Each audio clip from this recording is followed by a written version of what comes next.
Hello, everyone, and welcome to another episode of the Curious Mind podcast. My name is Gabriel Ellis. I'm a psychologist, a psychotherapist, and a Buddhist scholar who is also interested in generally the philosophy of consciousness. And last time I started a small series about original Buddhism. What is original Buddhism? What is it that the historical Buddha actually taught?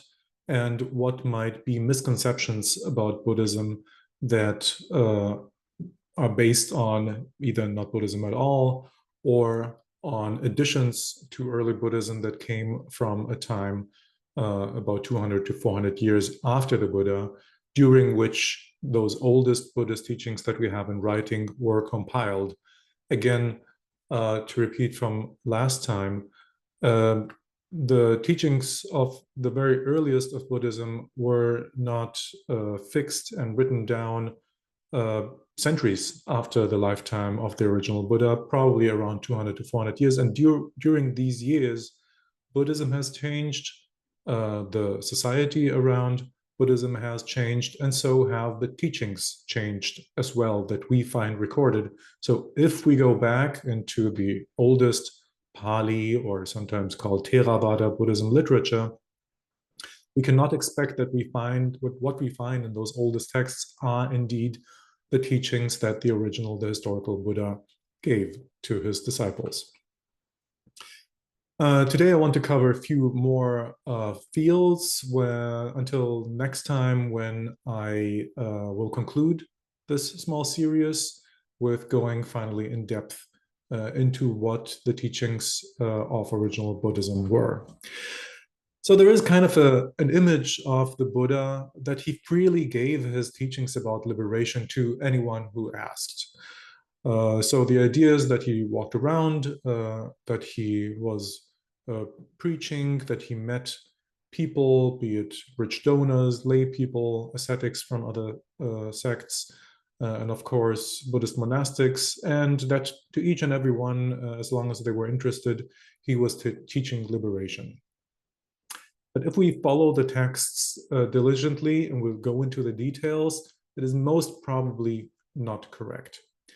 First of all, it's good to distinguish the kind of the audiences that the Buddhist teachings have in those oldest texts. And generally, we can distinguish three groups of people in the Buddha's time. So there were the Buddhist monastics, the monks and nuns that the Buddha, of course, spoke to, taught, inspired, and so on. Then there were ascetics of other sects. So these were religious professionals, we can say, who dedicated their life to spirituality, to spiritual liberation, but they just followed other paths than the Buddhist path. They followed older paths. And there was the big group of lay people. The Buddhist monastics, they were per definition the men and women who ordained into the Buddhist order. And then they followed the teachings and the monastic code of the Buddha. I mentioned last time, the oldest teachings consist of the monastic code, which defines how the monks and nuns are supposed to behave within the monastic community and outside of it. And there are those core teachings that are more about spiritual liberation, the so-called Dhamma, or in Sanskrit, Dharma. I want to read to you a passage that appears in a few of those suttas, and it contains quite interesting information. In some occasions, the Buddha met or encountered lay people who, after talking with them, realized that they have a mind that is ready for spiritual liberation. And in those circumstances, the texts then say, then the Blessed One, the Buddha, gave a progressive discourse, that is, a talk on giving, virtuous behavior, and heaven. He revealed the danger, degradation, and defilement of sensual pleasures and the benefit of renunciation. Then he revealed that Dhamma teaching special to the Buddhas, suffering, its origin, its cessation, and the path. Okay, this is a dense passage, and let me open that package for you. We have 3 segments here in this passage. So first, the Buddha spoke about giving and virtuous behavior, and that it leads to a heavenly rebirth. So again, so talk on giving, virtuous behavior, and heaven. What it means is that he pointed out the benefits of giving, selfless giving, donating, supporting ascetics, and so on. Virtuous behavior, thinking, acting, communicating in a non-harmful way, and that this results in a heavenly rebirth. This is what lay people were interested in, to reap as a reward for a good mundane life, to reap the reward of an afterlife that is blessed with being in the company of divine beings in some heavenly realm. This is culturally, this is part of the ancient Indian subcontinent's belief system. So this is one segment. And then the next one is, he revealed the danger, degradation, and defilement of sensual pleasures and the benefit of renunciation. What that is the danger of sensual pleasures, the benefits of renunciation. So here he is advocating or pointing out the benefits of having the life of a recluse, of an ascetic. Not a Buddhist ascetic, but as an ascetic. And now comes the interesting part. Then he revealed the Dhamma teaching special to the Buddhas. And then this is the Noble Fourfold Path, the Four Noble Truths in Buddhism for anyone who is familiar with the Buddhist teachings. So that's suffering, the origin of suffering, the cessation of suffering, and that there is a path to the cessation of suffering, the so-called Four Noble Truths of Buddhism. Okay, so this passage says that this is the teaching that is special to the Buddhas, which means that the teaching on giving and virtuous behavior is not special to the Buddhas, and also that sensual pleasures are dangerous is also not special to the Buddhas. And this is quite clear because, again, as I pointed out last time, and also now, we have a very fertile spiritual landscape in the Buddha's region at the time. There were many sects, many beliefs, many spiritual practices that professional ascetics followed. This was not original to Buddhism. And in fact, we know that we have many hints that there were, previous to the Buddha, there were other spiritual practices and paths to a supposed spiritual liberation. So to live a virtuous life, not specifically Buddhist, and to renounce from sensual pleasures, also not special to the Buddha and the Buddhist teaching. What is special to the Buddhist teaching, was unique to the Buddhist teaching, is the teaching of suffering and the path to end the suffering. Additionally to that, so this is something that we keep in mind, and of course I will come back to it in the next episode where I go more into the content of these specific teachings. Apart from that, some researchers, and me included, we did statistical analyses of the suttas. The suttas are the core teachings of early Buddhism. And we revealed that the Buddha taught 2 kinds of Buddhisms with very little overlap.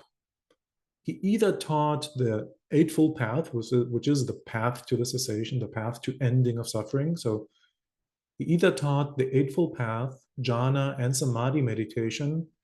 The Eightfold Path includes also virtuous behavior, and then it ends up with the high meditation states.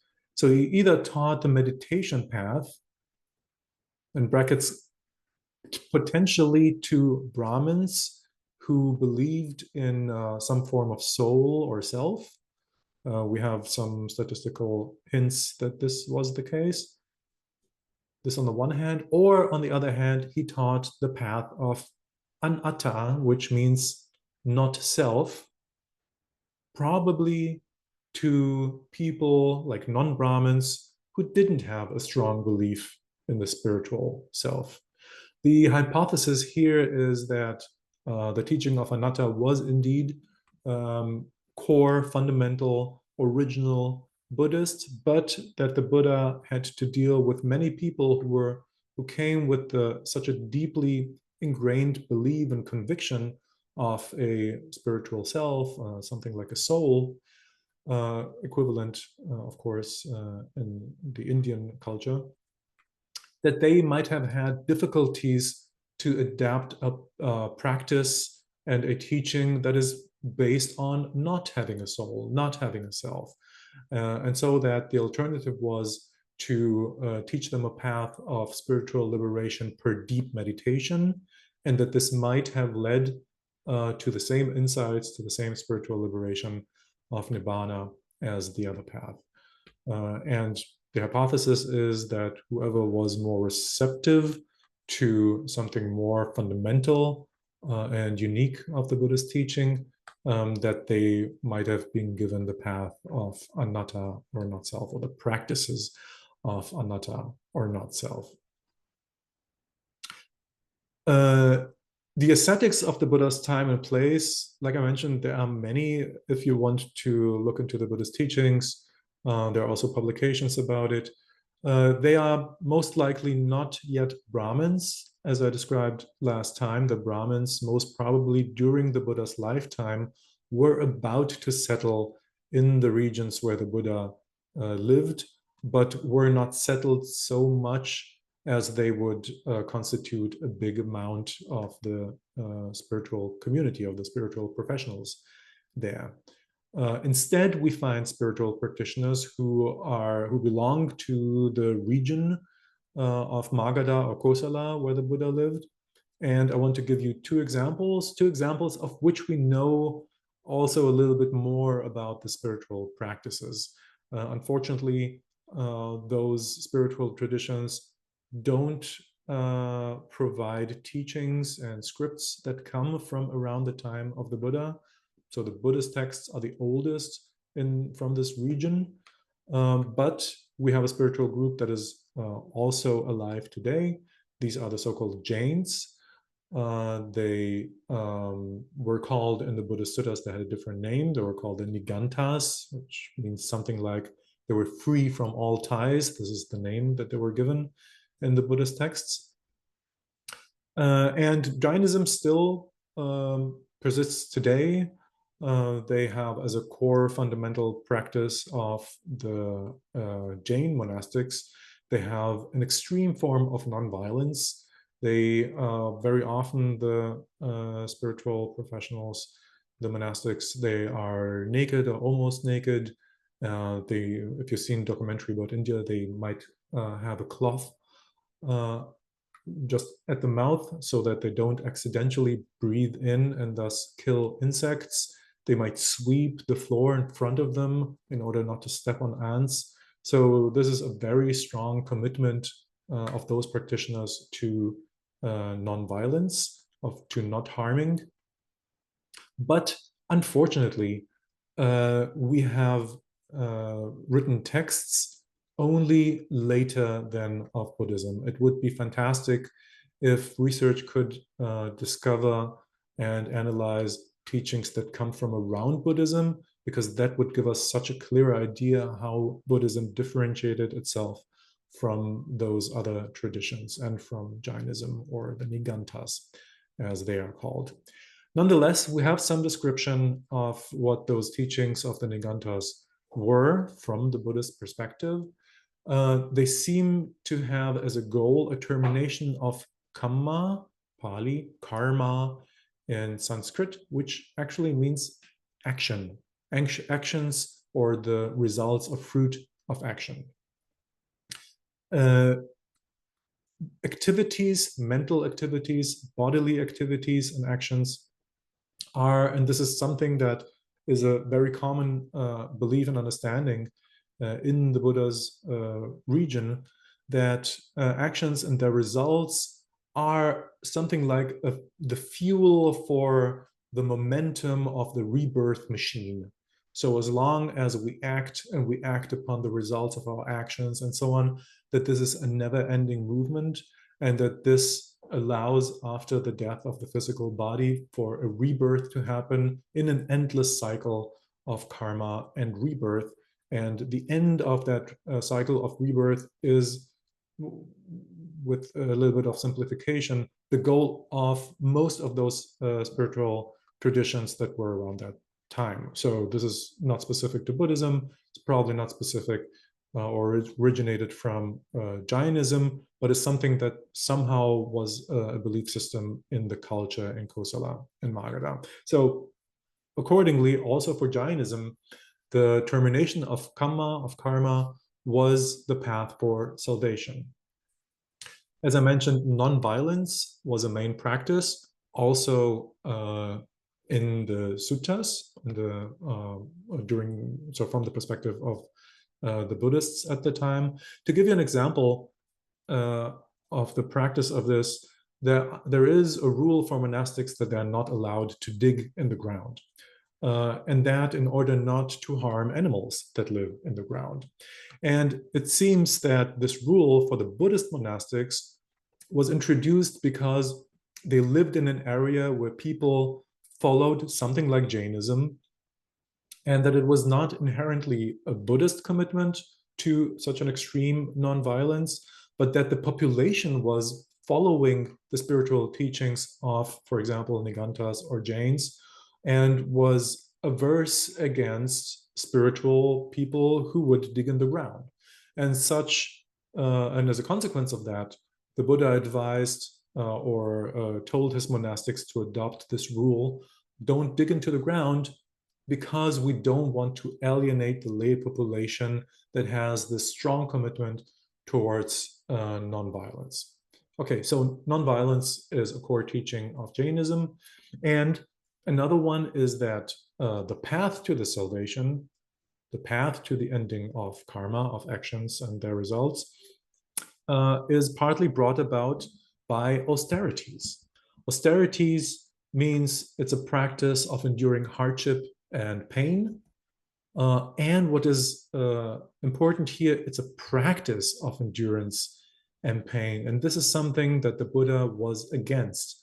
So Jains, Nigantas, they were, for example, practicing to stand continuously, for example, in the sun, or to lie in the scorching sun, or to stand on one leg. These are practices that we know from later times, and that are partly practiced even today in India by some ascetics.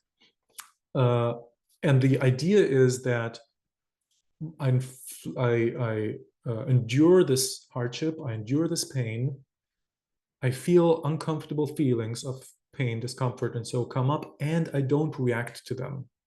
So here I have created pain, and I stopped the reactions to pain. So in this system of belief, this is already some limitation, some ending of karma, because I kept myself from the instinctual reaction to hardship and pain. And eventually, I guess the idea here is that eventually I dry up the source of the ability to feel discomfort and pain.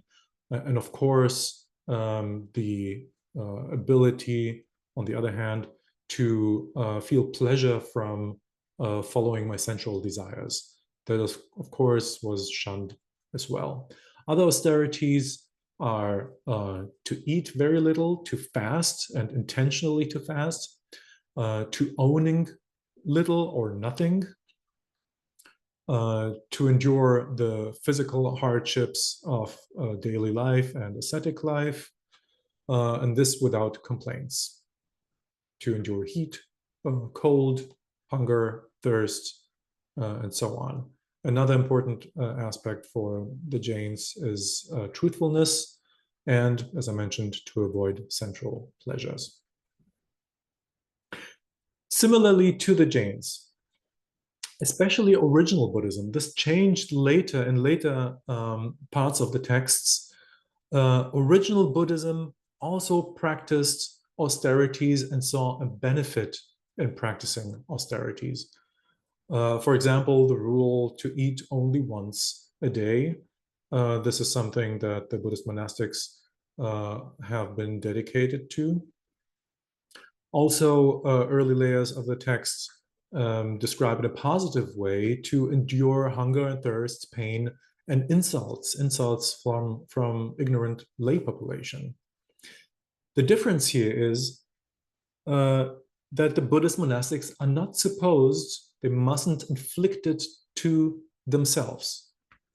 They're not supposed to bring hardship and pain voluntarily or forcefully or willingly onto themselves. If it happens, then this is something that I'm supposed to endure. If I'm currently walking in a countryside where there are insects and mosquitoes, this is something that I have to endure. If there's little food, I still stick to the eating once per day rule, for example. So I accept what comes along, but I don't inflict hardship on myself. So this is here a difference between original Buddhism and Jainism.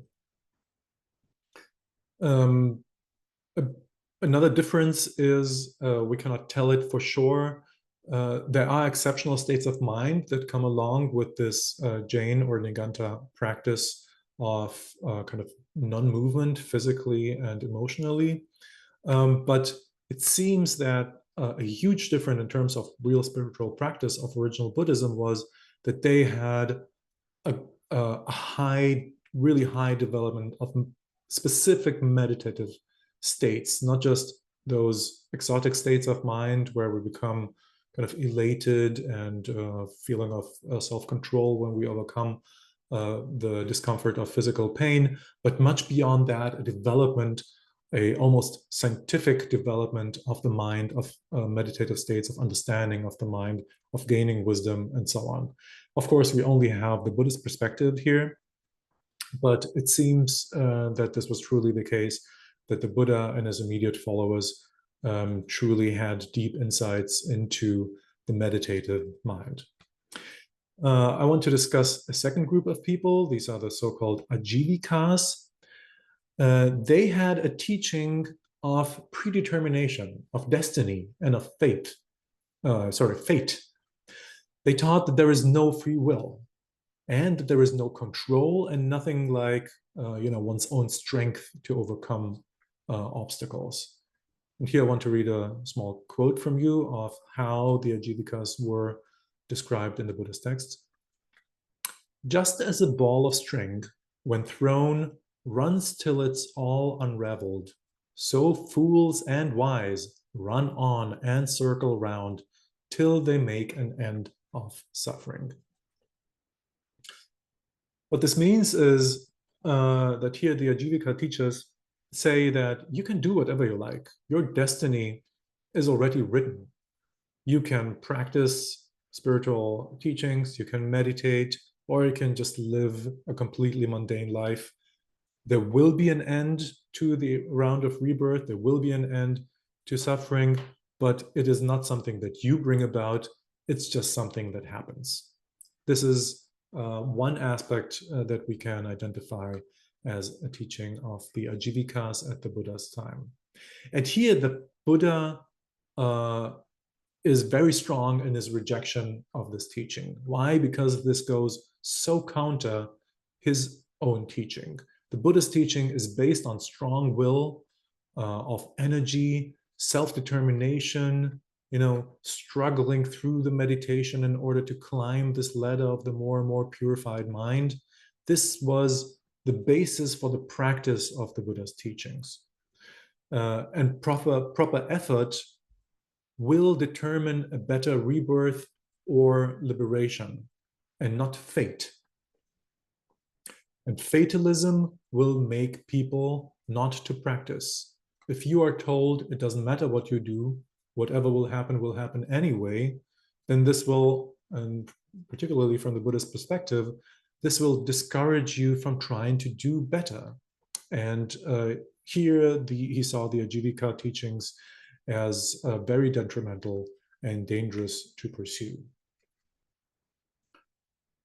Good. Now I come to the third group that I mentioned before. So we have the Buddhist monastics. we have the followers of other sects, and I pointed out the two examples of the Jains / Nigantas, and the second group was the Ajivikas, and the third group of people are lay people. As I mentioned before, at the beginning, most lay people were taught the path of veneration, venerating the Buddha and the Sangha, which is the group of the Buddhist monastics, the path of veneration and the generosity towards the Sangha, to provide food, to provide shelter, to provide support in other ways. And they were taught ethical behavior. Now, there is something problematic about that. Why? Because from the point of view of the more exclusive, the more hardcore Buddhist teachings, the promised heavenly rebirth for generosity and for ethical behavior is only temporary. So monastics were taught that they should not cling to their successes in meditation that is supposed to lead them to a heavenly rebirth. Why? Because the divine beings eventually will get reborn again in a lower realm. This is not, it's not, you cannot get it as a ladder that you will get reborn in a heavenly realm and then you will continue on more easily to nirvana or liberation. The monastics were warned against such a perspective. So why then were lay people taught to be, or why were they lured into ethical behavior and generosity with a promise that it would give them a heavenly rebirth? Well, for one, the lay people at that time just had this interest. There was a strong motivation in managing the afterlife and to create conditions so that they will be reborn in a very pleasant divine realm. So we can assume that lay people just had this idea.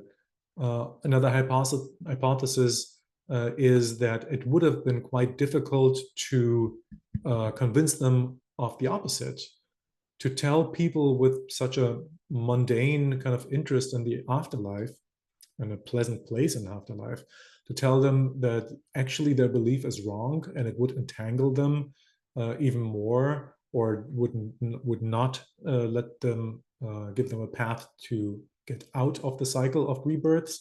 This probably would have been a difficult pill to swallow for the lay population. So it might be that the Buddha, that his closest disciples, they focused on teaching the truth, so to speak, to the monastic minority, and to tell it to lay population only when these kind of exceptional individuals showed a real spiritual talent for these teachings.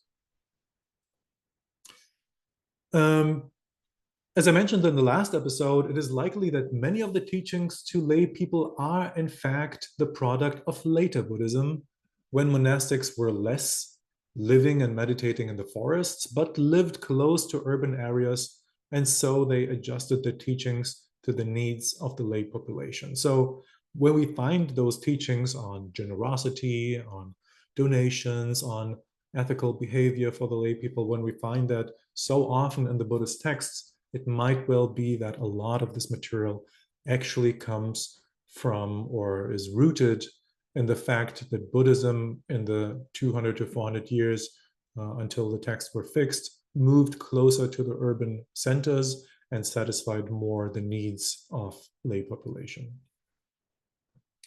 Speaking of divine rebirth, of course, we have to talk about the gods. Often enough, people in the West believe that God or the gods don't have a lot of room in the Buddhist teachings. And strangely enough, the Buddhist texts are obsessed with heavenly beings, with heavenly rebirth, and so on, partly because of this lay interest, but beyond that as well. The Buddhist texts, they deal with, for example, the traditional Vedic gods, like Indra. Indra was the main god of the Rig Veda, the oldest Indian spiritual texts of Brahmins. But as I described last time, the Vedas were conceived more in the West. It was in Kuru and Panchala, which was to the west of where the Buddha lived, and only slowly, only with time, the Brahmins moved to the east and established themselves there. Nonetheless, the Buddhist texts, they mention the Vedic gods like Indra and the so-called gods of 33. This was an established group of Vedic deities. They mention also local deities from Magadha and Kosala. They mention demigods, and there is even a long list of gods specific to the Buddhist teachings, which correspond to, and this is interesting, to meditation states. And I will talk a little bit more about that in a bit. There is also an evil deity called Mara that wants to keep humans from getting spiritually liberated. All in all, this excessive interest in deities probably comes from later periods and the focus on the lay population, but there are also, like all in all, there's so many references that also the deities, not for the lay populations, but the deities that address those higher meditation states, they are more genuine to Buddhism, but not to lay Buddhism, but to monastic Buddhism.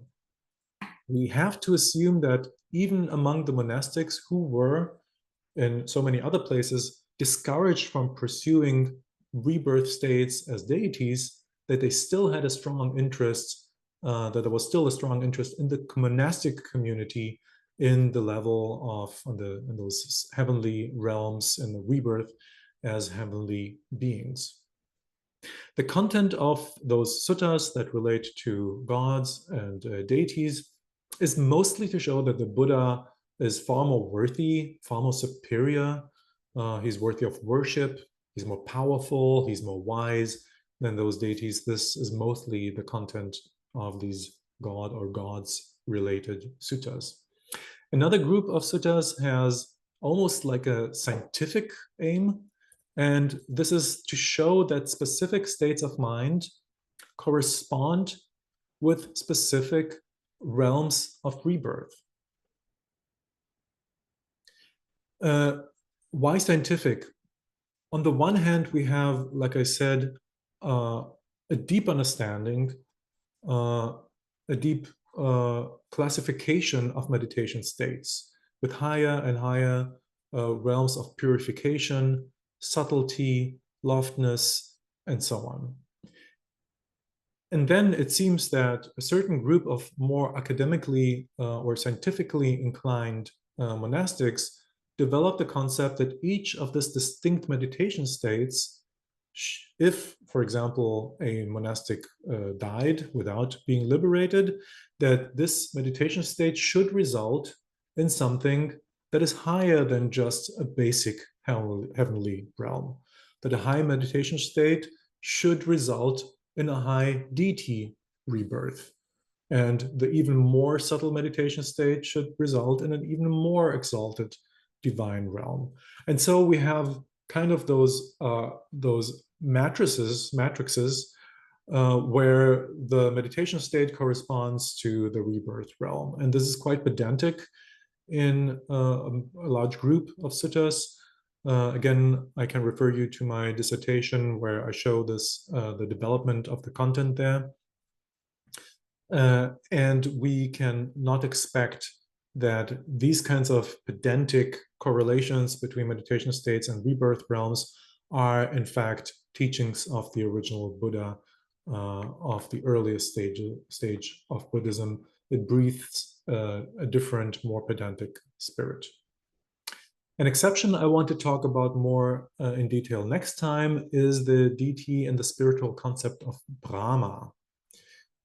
In contrast to the other deities, Brahma is more deeply connected and entangled in the Buddhist teachings. There are so many more frameworks, references about Brahma and Brahma states than with those other deities. And especially the concept of Brahma is connected with high meditation states that are achieved by meditating on the purification of the heart. So this is quite an important part in the meditation practice. And so I will give it a deeper notion next time when I try to sum up what we can more or less safely say about the teachings of original Buddhism. Okay, to summarize, what seems to be teachings of original Buddhism is the teaching of spiritual liberation by deep meditation, including the meditation on the purification of the heart. And the second path of liberation, or second aspect of liberation, is by realizing the fundamental non-self, the not-self nature of the mind. Early Buddhism was positive towards asceticism. Like I said, early Buddhism embraced endurance and hardship, but it was against, in contrast to the Jains and the Nigantas, it was against self-inflicted harm and intentional fasting, excessive fasting. Original Buddhism strongly emphasized self-determination and energetic resolve towards liberation. This was in contrast to the Ajivikas, who promoted the spiritual teaching of destiny and fate.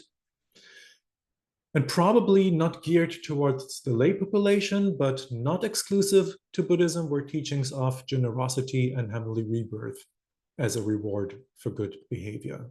This is something that seems to have been in the spiritual discourse of the time anyway. A bit more interesting is, as I mentioned, the spiritual concept, the deity of Brahma, and I will go into that next time. I will discuss also the concepts of the Four Noble Truths of Buddhism, of the deep meditation states, and of not self and karma. Thank you for your attention this time. I hope it was interesting to you. Let me know if you have further questions, and I hope to see you in the next episode.